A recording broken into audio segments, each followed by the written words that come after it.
नमस्कार, मी संकेत आणि आपण पाहत आहात मुंबई आउटलुक. महाराष्ट्रामध्ये रोजच नवीन प्रकरणं बाहेर येत आहेत. कालपर्यंत जेव्हा आपण अशोक खरात या भोंदूबाबाची चर्चा करत होतो, रुपाली चाकणकर, दीपक केसरकर यांचा कसा संबंध आहे त्यांच्याशी, ही चर्चा करत होतो. काल एक नवीन व्हिडिओ समोर आलेला आहे. राज्याचे मंत्री नरहरी झिरवाळ यांचा आक्षेपार्ह व्हिडिओ आहे आणि त्यावरून आता जे विरोधक आहेत ते त्यांच्या राजीनाम्याची मागणी करत आहेत. हे नेमकं प्रकरण काय आहे? रुपाली चाकणकर आणि अशोक खरात ह्या प्रकरणामध्ये देखील बरीचशी डेव्हलपमेंट झालेली आहे. डेव्हलपमेंट या अर्थाने म्हणतोय की जी माहिती सुरुवातीला नव्हती ती बरीचशी माहिती आता यायला लागलेली आहे.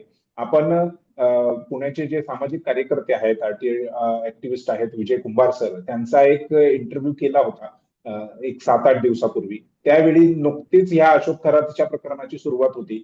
त्यानंतर बरीचशी माहिती जी आहे ती आता समोर आलेली आहे आणि त्यामुळे त्या माहितीचं विश्लेषण करण्यासाठी आणि हे जी नवीन प्रकरणं बाहेर येत आहेत त्यावर चर्चा करण्यासाठी पुन्हा एकदा कुंभार सर आपल्या सोबत आहेत. सर, मुंबई आउटलुक मध्ये तुमचं स्वागत आहे आणि धन्यवाद, तुम्ही आम्हाला वेळ दिला. खरात बाबाच्या प्रकरणापासून सुरू करूया. बरीचशी डेव्हलपमेंट झालेली आहे, बरीच काही माहिती आलेली आहे समोर.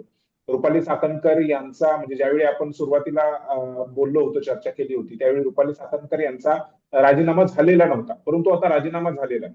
असं वाटतंय की ह्या प्रकरणामध्ये सरकार खूप गांभीर्याने काम करतंय. सरकार आता दोन गोष्टी आहेत. सरकार गांभीर्याने काम करतंय की मुख्यमंत्री गांभीर्याने काम करतायत, ह्या दोन वेगवेगळ्या गोष्टी आहेत असं मला वाटतंय. बरं, बरं, मुख्यमंत्री गांभीर्याने काम करतायत असं दिसतंय, बरं. परंतु सरकार गांभीर्याने काम करतंय का याच्या बाबतीत मी थोडासा साशंक आहे. कारण सरकारमध्ये अनेक घटक येतात, म्हणजे बाकीचे मंत्री येतात, प्रशासन येतं, पोलीस प्रशासन येतं, सगळं येतं. बरोबर. आता मुख्यमंत्र्यांनी जरी सांगितलं असलं तरी मुख्यमंत्र्यांना काम या लोकांकडूनच घडवून घ्यायचं आहे.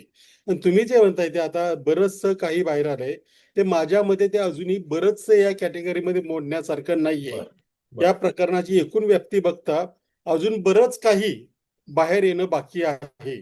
हे जे आलंय ते आपण 10-20-15-20% म्हणू, एवढी त्याची व्याप्ती आहे. कारण मी 2006 पासून 5 पासून ज्या वेळेला हे चालू झालं, म्हणजे 2000 पासून, त्यावेळेस ज्या संपादकांनी याचा भांडाफोड केला होता, मालिका केली होती खरातची, त्या संपादकांशी मी बोललो आणि तेव्हापासून जे आलेलं आहे ते पाहता हा 25 वर्षाचा बॅकलॉग आहे. आता आपण फक्त मागील वर्ष दीड वर्षाचं बघतोय.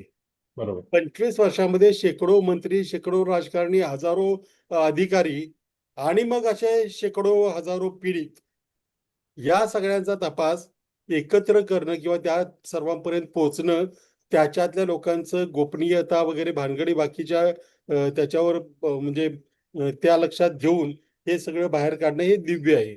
त्याच्यामुळं केवळ प्रशासनावर किंवा या यंत्रणेवर अवलंबून न राहता माझं म्हणणं आहे की सगळ्या नागरिकांनी याच्यामध्ये, ठीक आहे आपल्याला डायरेक्ट भाग घेता येणार नाही, त्या नागरिकांनी आपापल्या भागात काय घडलं, ज्या संशयास्पद गोष्टी बाबाच्या बाबतीत आढळल्या किंवा आणखी काही राजकारण्याच्या बाबतीत आढळल्या, त्या थेट पोलिसांना त्यांनी कळवल्या पाहिजेत.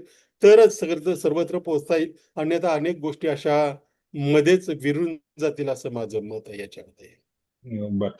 तुम्ही असं म्हणताय की मुख्यमंत्री गांभीर्याने काम करत आहेत. बरोबर आहे, त्यांनी एसआयटी स्थापन केली, लगेच हालचाली केल्या.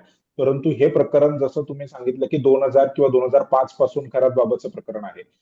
खरातचे संबंध केवळ आता जे फोटो येत आहेत, म्हणजे आता जे दिसतंय त्या त्या लोकांसोबत त्याचे संबंध नाहीत. जे फोटो आले नाहीत अशा लोकांसोबत त्याचे मोठे संबंध असतील असं देखील म्हटलं जात आहे.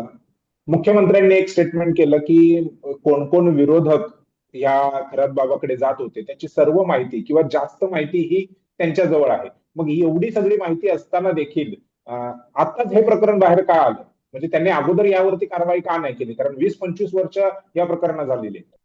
नाही, त्याच्यात मुख्यमंत्र्यांना मला वाटतं एकट्याला दोष देता येणार नाही. त्याच्यामध्ये सर्व मुख्यमंत्री 2005 पासून आतापर्यंत झालेले बरोबर. सर्व गृहमंत्र्यांनी, सर्व मंत्री, सर्व राजकारणी, सर्व स्थानिक, या सगळ्यांना दोष द्यावा लागेल. कारण हे आत्ताच घडलेलं नाही, परंतु ही प्रकरणं बाहेर यायला उशीर लागतो. आता आपण म्हणतो की आत्ताच का आलं, प्रत्येक गोष्टीला काहीतरी कारण नसतं आणि आपण आता फक्त एकट्या खरात बाबाबद्दल बोलतोय. असे शेकडो बाबा अख्ख्या महाराष्ट्रात पडलेले आहेत. ते हेच बरोबर. धंदे करतात. मी यापूर्वी मला वाटतं आपल्या चॅनलवर म्हटलं होतं की जे बाबा आहेत सगळे अस्तित्वामध्ये आता जे काम करतायत किंवा होऊन गेले त्याच्यापैकी 99% बाबा हे भोंदूच असतात. एखादा टक्का मी सवलत अशासाठी देतो की नियम सिद्ध करण्यासाठी अपवाद लागतो म्हणून एखादा कोणतरी चांगला असेल, बाकी सगळे असलेच आहे. त्याच्यामुळे त्यांना शोधून काढणं हे ठीक आहे. खरात बाबा म्हणजे एक काय गँग्रीन झालंय तेवढा भाग काढून टाकला आपण, परंतु आशय त्यांचं काय करायचं त्याच्यासाठी लोकांनी पुढे आलं पाहिजे. 20-25 वर्षापासून मी सामाजिक कार्य आणि पत्रकारितेमध्ये अगदी किसन महाराज पासून, किसन वाघ पासून त्या म्हणजे अगदी शनिवार पेठेमध्ये एक बाबा होता, तो अनेक सुशिक्षित महिलांना नादाला लावलं होतं. आता ते जे उघडकीला आणलं ते पी-आय सुद्धा अजून आहे. तुम्हाला जर वेगळी स्टोरी करायची तर ते भेटू शकतात. असे अनेक बाबा अस्तित्वात आहेत, होऊन गेले. त्यांचं काय करायचं? खरात सापडला ठीक आहे, पण याच्याही पेक्षा विकृत चाळे करणारे बाबा या राज्यामध्ये आहेत, या देशामध्ये आहेत. त्यांच्यापर्यंत कसं पोहोचायचं? नाहीतर काय होईल, एक कीड लागली दुसरी कीड तशीच आहे. म्हणजे उद्या खरात बरोबर. गेला आणखी तिसरा कोणतरी तिथं असेल. त्याच्यामुळे केवळ खरातचं निर्मूलन म्हणजे अंधश्रद्धेचं आणि अशा गोष्टीचं निर्मूलन या भ्रमामध्ये आपण राहता कामा नये. बरोबर. रुपाली चाकणकर यांचा राजीनामा झालेला आहे, परंतु विरोधक आणि तुम्ही स्वतः देखील, म्हणजे तुम्ही जरी विरोधी पक्षाचे कार्यकर्ते समर्थक नसलात तरी एक नागरिक म्हणून आणि एक कार्यकर्ता म्हणून तुम्ही तुमचं स्टेटमेंट दिलेलं आहे की केवळ राजीनामावरती भागणार नाही तर त्यांच्यावर आणखीन कारवाई करा. म्हणजे अगदी विरोधक असंही म्हणतात की त्यांना सह आरोपी करा. तुमचं देखील तसं म्हणणं आहे काय? नाही, म्हणजे आता तर झालंय ना. विरोधक नंतर म्हणायला लागले त्यांना सह आरोपी करावी ही पहिली मागणी माझी आहे. बरोबर. याचं कारण असं आहे की त्यांना हे बाकीचं त्यांचं मी इतिहासात फारसा जात नाही, परंतु वर्ष दीड वर्षापासून त्यांना अगदी दीड वर्ष सोडा, 1-2 महिने आधीपासून त्यांना सगळं माहिती होतं. याचे कॉन्क्रीट पुरावे लोकांसमोर आलेले. अशा स्थितीमध्ये त्यांनी महिलांच्या रक्षणाची बाजू घेण्याच्या ऐवजी महिलांचं शोषण करणाऱ्याची बाजू घेतली, त्याला डिफेंड करण्याचा प्रयत्न केला. आणि दुसरं एक साधं लॉजिक आहे, जे लॉजिक आता तुम्हाला पटतंय की नाही बघा. ट्रस्ट किंवा विश्वस्त संस्था ह्या लाईक माइंडेड म्हणजे समान विचार असणाऱ्या लोकांच्या असतात. बरोबर. ते नॉर्मली बाहेर इकडचं तिकडचं मिसळ त्याच्यामध्ये होत नाही. इथं म्हणजे अगदीच विरोधातल्या व्यक्तीला कोणी जवळ करत पण नाही, म्हणजे सरकारमध्ये पण करत नाही आणि कुठल्या संस्थेमध्ये पण नाही, साहजिकच आहे. बरोबर आहे. आणि या संस्थेच्या सदस्य अध्यक्ष खरात आहेत आणि या संस्थेच्या सदस्य लाईक माइंडेड सदस्य आता मी म्हणतो रुपाली चाकणकर आहेत. मग जे बरं. खरातांचं जे काय हे आहे गुण आणि जे काय त्यांनी उधळलेले आहे ते त्या सगळ्यांना ते जे विश्वस्त आहेत ते सगळे विश्वस्त मंडळ जबाबदार आहे. नाही, त्यामुळे हे बरोबर आहे, परंतु महिला म्हणजे रुपाली चाकणकर या महिला आहेत आणि म्हणून त्या महिला नेहमीच समाजामध्ये सॉफ्ट टार्गेट असतात. तर तशा पद्धतीचे, कारण घरात्यांचे संबंध जे आहेत ते सगळ्यांबरोबर आहेत. त्यामध्ये आता दीपक केसरकर यांचं देखील नाव येत आहे. राज्य महिला आयोगाचे ज्या सदस्य आहेत आशा मिरगे यांनी काल माध्यमांना सांगितलं की दीपक केसरकर आणि रुपाली चाकणकर ह्या खरात बाबाच्या पार्टनर होत्या आणि ते त्यांना महिला पुरवत होत्या. म्हणजे पार्टनर अनेक गोष्टींमध्ये असू शकतात, त्यातलं त्यांनी एक हे सांगितलं. मग दीपक केसरकर आहे किंवा इतर जे पुरुष मंत्री आहेत त्यांच्यावरती असं काही झालेलं दिसत नाहीये. महिला एक म्हणून त्यांना एक मिनिट एक टार्गेट मिनिट केलं एक असं मिनिट एक वाटतंय का? मिनिट याचं कारण असं आहे त्या महिलांचं रक्षण करण्याची जबाबदारी त्यांच्यावर होती आणि त्या ट्रस्टवर जिथं हे सगळे काळे धंदे चालतात त्या ट्रस्टच्या बाहेर बोर्ड आहे ज्याच्यामध्ये हा बाबा काळे धंदे करायचा आणि बाहेर त्या बोर्डवर महिला आयोगाच्या अध्यक्ष या नात्याने त्यांचा बोर्ड होता. हे जास्त आक्षेपार्ह आहे आणि त्यांच्यावर महिलांच्या रक्षणाची जबाबदारी असताना त्यांनी रक्षणाच्या ऐवजी त्या भक्षकाच्या ताब्यात महिलांना दिलं. त्यामुळे ते टार्गेट होत आहेत. दीपक केसरकर असतील, ज्यांनी त्यांना रस्ता पुरवला, ज्यांनी त्यांना पैसे मंजूर केले, जे काल मी म्हटलं ते, आणि त्याच्या आधी ज्यांनी ज्यांनी मदत केली त्याचं उदात्तीकरण केलं, ते बाबा इतकेच या प्रकरणामध्ये दोषी आहे. परंतु त्यांनी तसंही महिलांकडे जरा जास्त काय म्हणतात त्याला, त्यांच्याकडून म्हणजे जास्त ते सॉफ्ट अपेक्षा टार्गेट केल्या. आहेत. सॉफ्ट हम्म. टार्गेट असं मी म्हणणार नाही. त्यांनी बरं. जे केलंय ते केलंय, ते महिला असो किंवा पुरुष असतो. हम्म. तिथं त्या बरं. पुरुष असते तरी आम्ही तेच म्हटलं असतं. इथेही तेच म्हणतोय. फक्त महिला असल्यामुळे आणि त्यांच्याकडे एक महत्वाचं पद आणि तेही महिलाशी संबंधित असल्यामुळे ते फार हे केल्याचं दिसतंय. परंतु आम्ही म्हणतोय की अधिकाऱ्यांची नावं आपण उघड केली, पण माध्यमांनी ती चालवली नाहीत. बरं. चालवली काही, पण मर्यादित चालली. काही अधिकारी आम्ही अजून असंही म्हणतो की अजूनही काही टार्गेट आहेत. काही अधिकाऱ्यांना आता ट्रान्सफर केली, पण ट्रान्सफर पुरेशी नाही. पण ते आपण मार्केटमध्ये आणलं, म्हणजे लोकांसमोर आणलं. परंतु माध्यमाने तेवढं ते जेवढं महिला किंवा रुपाली चाकणकरांच्या बाबतीत मांडलं गेलं, बद्दल जी तेवढं चर्चा त्यांच्या होते. हा. माध्यमामध्ये मांडलं गेलं नाही, असं मी बर. म्हणेन. बर. त्यांना सॉफ्ट टार्गेट केलं हा शब्द किमान माझ्या बाबतीत तरी मी मानणार नाही, कारण माझं त्यांचं कधीही काही वैर नाही, काही नाही, काही बरोबर. नाही. दीपक केसरकर तर असा मंत्री हा महाराष्ट्राला लाभला, हे महाराष्ट्राचं दुर्दैव आहे, ज्याला ॲस्ट्रॉनॉमी आणि ॲस्ट्रॉलॉजी मधला फरक कळत नाही. मग त्याला असा बाबा येऊन गंडवणारच, त्याच्यामध्ये काही नवीन नाही. आणि ते पार्टनर असतील याच्या बाबतीत सुद्धा माझ्या मनामध्ये काही शंका नाहीये. त्यामुळे त्यांना बर. टार्गेट किमान मी केलेलं नाही. सगळे जे कुणी आहेत ते सगळे टार्गेटवर आहेत, आणि जे हिडन अजून आहेत त्यांना हिडन शोधणं. आहेत तेच मला जाणून घ्यायचं ते तुमच्याकडून, असे आणखीन कसं कोण लोक आहेत? की हिडन आता काल एका याचं त्याची हे जाहीर केली आपण, उद्योजकाचं, म्हणजे ज्यांनी त्यांना प्रॉपर्टी दिली, सकाळी 16 लाखाची होती, दुपारी 32 लाखाची झाली. त्यांच्या 100-150 कंपन्या आहेत, त्यांचा इकडे संबंध काय, ते इथं आले कुठून, त्यांनी 16 लाखाचे 32 लाख कसे केले? बरं, बाबाच्या या एकूण याच्यामध्ये ते अमाऊंट कमी वाटत असेल, परंतु मोडस ऑपरेंडी भयानक आहे. मग ते कोण होते, ते कसे आले, त्यांच्या हे विजय कुंभारच्या एकट्याचं काम नाहीये. याला यंत्रणा पाहिजे, तेवढी माणसं पाहिजे. बरोबर. मी एकटा घरी बसून तेवढं करू शकत नाही. बाकीच्यांनी त्याच्यामध्ये सगळी चौकशी केली पाहिजे. अशी नावं पुढे येत आहेत. त्याच्यामध्ये सगळ्यांनी मिळून, आणि काय होतं, प्रकरणाचं गांभीर्य एखाद्याला पटेल, एखाद्याला पटणार सुद्धा नाही असं होतं. म्हणजे मी जर एखाद्याला बरोबर. सांगितलं, "नाही हे काढ" म्हणून, तर त्याला अर्थ याच्यात विशेष काय आहे? जमिनीचा जर व्यवहार आहे, पैसे घेतले तर पैसे दिलेत. आणखी काय आहे त्याच्यामध्ये असं वाटतं. त्यामुळे याला अनेक लोकांनी पुढे आलं पाहिजे. अ, मी एकट्याने किंवा आणखी काही लोकांनी करून उपयोग नाही. अनेकांनी याच्यातल्या अनेक अँगलनी याचा शोध घेतला पाहिजे. बर. तरच हे तुमच्याकडे होईल. नाही. तुमच्याकडे जी काय माहिती आहे, ती माहिती तुम्ही सरकारपर्यंत पोहोचवण्यासाठी तुम्ही सुरुवातीला एक पत्र दिलं होतं. आता पुन्हा तसे काही पत्रव्यवहार किंवा देणार, काय माहिती देणार, द्यायचं? देणार, देणार, देणार. देणार, परंतु असं रोज-रोज पत्र देणार नाही. एक मला वाटतं बरोबर. 2-4 दिवसामध्ये बऱ्याचशा गोष्टी आणखी क्लिअर झालेल्या असतील, आणि याच्यामध्ये कुणाला टार्गेट करण्यापेक्षा तो जो रस्ता आहे, ज्या रस्त्यावर लोक जास्त सापडतील, अशा अर्थाचं काहीतरी पत्र मी एक 2-4 दिवसामध्ये देईन. कारण बर. रोज-रोज एक आलं की लगेच पत्र देणं बरोबर पण नाहीये. बरोबर. खरातांच्या बाबतीमध्ये असंही म्हटलं जात आहे की नरबळी देखील दिलेले आहेत. म्हणजे केवळ फसवणूक, आर्थिक फसवणूक किंवा शारीरिक छळ इथपर्यंत राहिलेलं नाहीये, तर नरबळीपर्यंत ते प्रकरण आहे. 5 नरबळी दिलेत असं म्हटलं जातं. तुमच्याकडे या संदर्भात काय माहिती? नाही, माझ्याकडे नरबळी संदर्भात आत्ता तरी माहिती नाही. परंतु एक गोष्ट नक्की सांगतो. असे बाबा लोक ज्यावेळेला काही कामाला सुरुवात, म्हणजे असे बाबा म्हणजे असे गुन्हेगार थोडक्यात म्हणून, कामाला बरोबर. सुरुवात करतात, आणि त्यावेळेला जेव्हा त्यांचे प्रकरण उघडकीस यायची शक्यता वाटते, त्यावेळेला ते कोणत्याही थराला जातात. आता जे नाव जितेंद्र आव्हाडांनी दिलं, ते बाळू काहीतरी नाव होतं त्यांचं. पण त्यांचे वेगळ्या कारणाने हे झालं असं मी ऐकलं. परंतु हे बरं. झालं असेल याच्या बाबतीत माझ्या मनामध्ये शंका नाही. शंका नाही. नरबळी नाही तर किमान त्यांनी प्राणीबळी मात्र 100% दिलेले आहेत, ज्याच्यामध्ये त्यांना शिक्षा व्हायला हवी, आणि ती होईल सुद्धा. फक्त आता कशा पद्धतीने प्रकरण पुढे जातं, किती वर्षापूर्वी झालंय, त्याचे पुरावे कसे सापडतात, या सगळ्यावर हे बरोबर. सगळं अवलंबून आहे. आणि आपण म्हणतो जसा तो भोंदू नाहीये, भोंदूचं त्याने हे पांघरलेलं आहे. तो शातीर तो व्यक्ती चालक आहे. बरोबर. तो एवढ्या सगळ्या लोकांना, मंत्री, आमदार, खासदार, IAS लोकांना ज्या अर्थी तो खेळवतोय, याचा अर्थ तो शातीर आहे. बरोबर. सर, काल एक नवीन प्रकरण समोर आलं, एक नवीन व्हिडिओ समोर आलेला आहे नरहरी झिरवाळ यांचा. राज्याचे मंत्री आहेत. याच्या अगोदरही त्यांचं लाचखोरीचं एक प्रकरण समोर आलं होतं. म्हणजे त्यांचं नाही, त्यांच्या जे अधिकारी, जे ऑफिसमध्ये कर्मचारी होते त्यांच्या माध्यमातून. काल एक पुन्हा व्हिडिओ समोर आलेला आहे. त्या संदर्भात काय सांगा? पहिली गोष्ट मध्ये नरहरी झिरवळ आणि त्यांच्या खात्यासंदर्भात माझ्या स्वतःच्या अनेक तक्रारी गेल्या 15-20 दिवसामधल्या आहेत. बरं.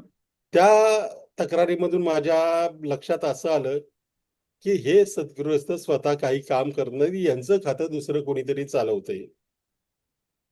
बरं. हापकीनमध्ये चंदन लाकडाची विक्री झाली, कवडीमोल भावाने यांनी लक्ष दिलं नाही. हापकील मधला सुनील महेंद्रनं सरकारी खर्चाने ट्रेडमिल वगैरे वस्तू केल्या. आम्ही ते उघडकीस आल्यानंतर त्याने परत त्या याच्यामध्ये ठेवल्या, त्यांच्या व्यायामशाळेमध्ये. कर्मचाऱ्यांच्या तक्रारी आहेत. तिथं ज्यांनी गुन्हे केले, ज्यांच्यावर एसीबीनं आणि विभागीय समितीनं सांगितलं की यांच्यावर कारवाई करा, मंत्र्यांनी आणि विधानसभेच्या उपाध्यक्षांनी सांगितलं की कारवाई करा, तरी त्या सदग्रस्तांनी म्हणजे महेंद्रकर यांनी केली नाही, तरी हे काही कारवाई करू शकले नाहीत. अधिकारी यांचं ऐकत नाहीत, तरीही यांच्या विरोधात, आदेशाच्या विरोधात काम करतात, तरीही हे ग्रस्त काम करत नाहीत. याचा अर्थ या अधिकाऱ्यांकडे काहीतरी असं हाती लागलेलं असावं की या मंत्र्यांचं उघडपणे ते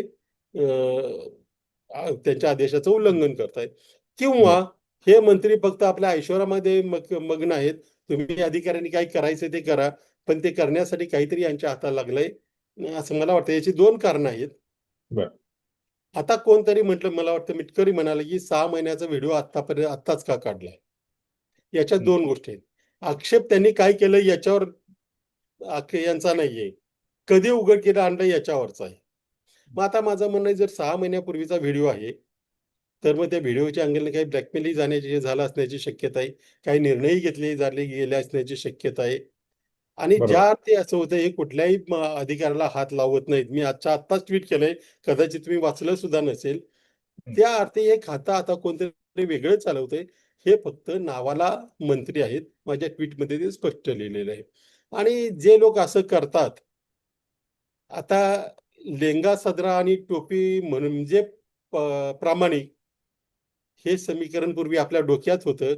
ते समीकरण मोडून काढण्याचं परफेक्ट काम नरहरी झिरवळाने केलंय. एक दुसरा व्हिडिओ सुद्धा मी आता टाकलाय, काय अश्लील वगैरे नाहीये, परंतु तो नसतानाचा व्हिडिओ आहे तो.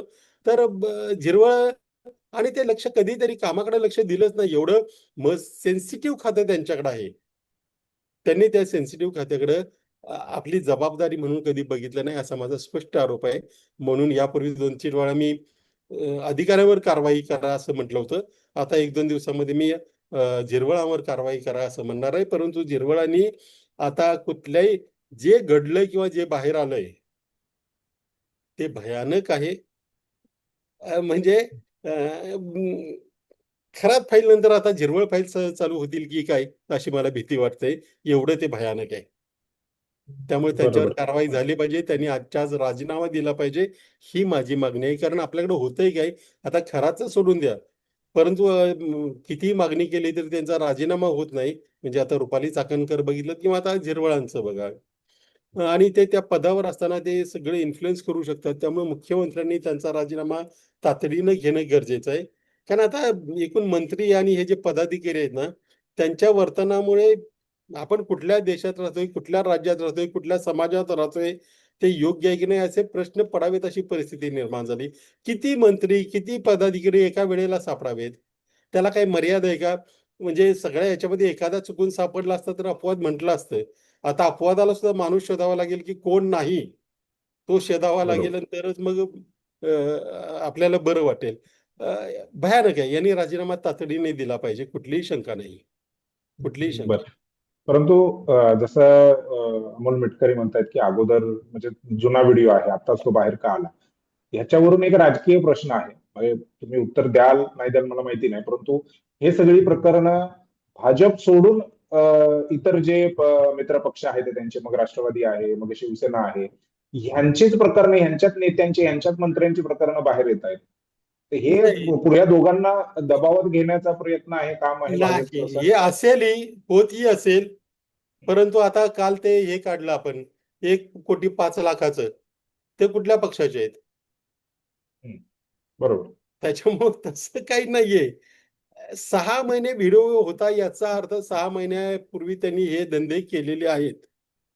बरोबर. नाही म्हणजे किती पण जुना आहे याच्यावरून तो योग्य आहे असं तर नाहीच म्हणता येणार. म्हणजे 10 अजिबात नाहीये. वर्षांपूर्वीच आहे म्हणजे ते योग्य आहे असं पण नाहीये ते. तुम्ही केलंय, आता हे पहा, कदाचित असंही होत असेल की आमच्यासारखे अचानकपणे उडी घेत असतील, बाकीच्यांना कदाचित पहिल्यापासून माहिती असेल. माहिती असेल. माहिती असले तरी गप्प केलं राहिले, याचे दोन अर्थ निघतात. एकतर त्यांच्याकडून काहीतरी फायदा करून घेतलाय, बरोबर. किंवा मग योग्य वेळेला काढायचं हे त्यांनी ठरवलंय. हं. आता योग्य वेळेला काढायचं त्यांनी ठरवलं असेल, तर मुळात तुम्ही शेण खाल्लंय, ते का खाल्लं हा प्रश्न निर्माण होतो. त्यांनी का काढलं हा नंतरचा मुद्दा आहे. त्यांचा हेतू आहे असं गृहीत धरू, पण काढलेलं बरं. चुकीचं आहे का? हं. ते बरोबर आहे. बरोबर. ते बरोबर ते आहे. कधी काढलं याच्यावर तुम्हाला आक्षेप घ्यायचं कारण नाही. म्हणजे याचा आक्षेप माझ्या माझ्या डोक्यातच येऊ शकत नाही की असं का. खरात 25 वर्ष करतोय, पण जर मला माहिती असतं तर मी एखादा किमान काहीतरी केलं असतं. ते बरोबर. कळायला काहीतरी व्हायला काहीतरी कारण लागतं. आता अनेक बाबा पडलेले आहेत आपल्याकडे. त्यांचे वर्षानुवर्ष धंदे चालेत. माझ्या समोर चालेत. मला माहिती आहे की हा माणूस चोर आहे, पण पुरावा माझ्याकडे येत नाही. तोपर्यंत मी काय करणार? त्यामुळे इतकेच बरोबर. दिवस मी आणि आम्ही ज्या वेळेला एखादं प्रकरण काढतो, त्यावेळेला हे नेहमी ट्विटरवर येणार हे आहेत. तुम्हाला यांचंच का दिसतं? आमचं का अमक्याचं का दिसत नाही? आत्ताच का काढला? नंतरच का काढला नाही? बाबा तुला माहिती होतं तर तू काढ ना. एक बरोबर. आमच्या तारखेला समजायलाही वेळ लागतो. त्यामुळे त्याच्यावर आक्षेप घेण्यासारखं मला ते आक्षेप घेणारे मूर्ख आहेत, असं माझं मत आहे. बर. दुसरं एक तुमच्याकडे प्रकरण असतील तर तुम्ही काढा दुसऱ्या तुमच्याकडे म्हणजे ते जे म्हणताय त्यांच्याकडे. बरोबर आहे. तुम्ही बरोबर. काढा त्यांची प्रकरणं माझ्याकडे द्या, मी म्हणजे छापतो. तुम्हाला तुम्हाला जर असं वाटतं की भाजप राष्ट्रवादीची प्रकरणं काढत आहे, तर राष्ट्रवादीच्या लोकांनी भाजपची प्रकरणं काढली पाहिजे. त्याच्यामुळे आता फायदा त्यांच्याकडे हा नसतील जनतेचाच असं होणार. मला अजिबात म्हणायचं नाही. त्यांच्याकडे असतील, पण ते द्यायला तयार नाहीत. कारण द्यायला ते तयार आता नाही. काहीतरी फायदा करून घेत असतील त्याच्यामध्ये. बरोबर. बरोबर. बरोबर. बरोबर. आणि त्यांना असं अं, वाटत असेल तर त्यांनी माझ्याकडे द्यावीत. मी बेधडकपणे लिहितो, तक्रारी करतो, मांडतो, सगळं करतो. बरोबर. नाही, हे प्रश्न यासाठी म्हणजे हा प्रश्न यासाठी पण येतोय की पार्थ पवार झालं ते प्रकरण बाहेर आलं. त्यावर चर्चा झाली. त्याच्यानंतर रुपाली चाकणकरांचं अगोदरची पण काही प्रकरणं होती, म्हणजे वैष्णवी हगवणे प्रकरण आणि या सगळ्या गोष्टी. पुन्हा आता हे प्रकरण आलं. नरहरी झिरवाळ त्यांचं लाचखोरीचं एक प्रकरण आलं, हे प्रकरण. मग सातत्याने जे खरात बाबा बरोबर जे काही लोक येत आहेत ते जास्त करून शिंदेच्या सेनेतले आहेत असं दिसतंय. स्वतः एकनाथ शिंदे तिथे बसलेले आहेत. इथं मला एक उत्तर द्यायचंय, मुद्दामाने अडवून द्यायचंय तुम्हाला. पार्थ पवार प्रकरण आपण घेऊ. बर. पवार प्रकरणामध्ये मुख्यमंत्री मला वाटतं बीजेपीचेच आहेत. हम्म. त्यांच्यावर माझे आरोप होते की त्यांना वाचवतात आणि त्यांनी वाचवलंय. कारण ते 6-6 महिने अहवालच येत नव्हता. आणि त्यांनी बरोबर. वाचवलं हे खरं पण आहे काही काळ. आता तो अहवाल काल आला, याच्यानंतर काय करायचं आम्ही बघू. पण हा आक्षेप आमचा मुख्यमंत्र्यांवर होता, महसूल मंत्र्यांवर होता, की काहीच करत नाही, सगळं लपवाछपवी चालली. आमच्यावर आक्षेप घेऊ शकत नाही. ते राजकारण्यांनी आपापसात भांडण करत बसावं. आम्ही भांडतोय, आम्हाला सगळे सारखे आहेत.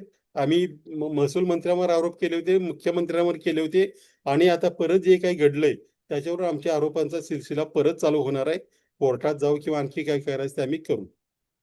बर. पार्थ पवारच्याच त्या प्रश्नावरती काय नेमकं अहवालात म्हटलं, म्हणजे सुरुवातीला म्हटलं की क्लीन चिट दिलेली आहे, खरगे नाही, समिती जी आहे त्याने क्लीन चिट दिली आहे. क्लीन चिट एका अर्थानं म्हणता येईल की त्यांना जे फौजदारी प्रकरणामध्ये ज्या पद्धतीने समितीने रिकमेंडेशन करायला हवं होतं, ते अपेक्षित होतं, पण त्यांनी केलं नाही. अर्थात त्यांनी म्हटलंय त्यालाही त्यांच्या बाजूने योग्य भाव आहे, की आम्ही सिव्हिल मॅटरमध्ये फक्त बघितलं. त्यांनी 2 गोष्टी स्वच्छ शब्दात लिहिलेल्या आहेत, ज्या माझ्या दृष्टीनं पर्सनली पण जास्त महत्त्वाच्या आहेत. याचे कारण सांगतो थोडक्यात, की त्यांनी असं म्हटलं, की हे प्रकरण शासकीय जमिनीच्या अपहरणाचं प्रकरण आहे. याच्यामध्ये खरेदी करणारे, विक्री करणारे आणि अधिकारी ज्यांनी या सगळ्यांना अ, पाठिंबा दिले किंवा काही प्रक्रिया केली, ते सगळे दोषी आहेत.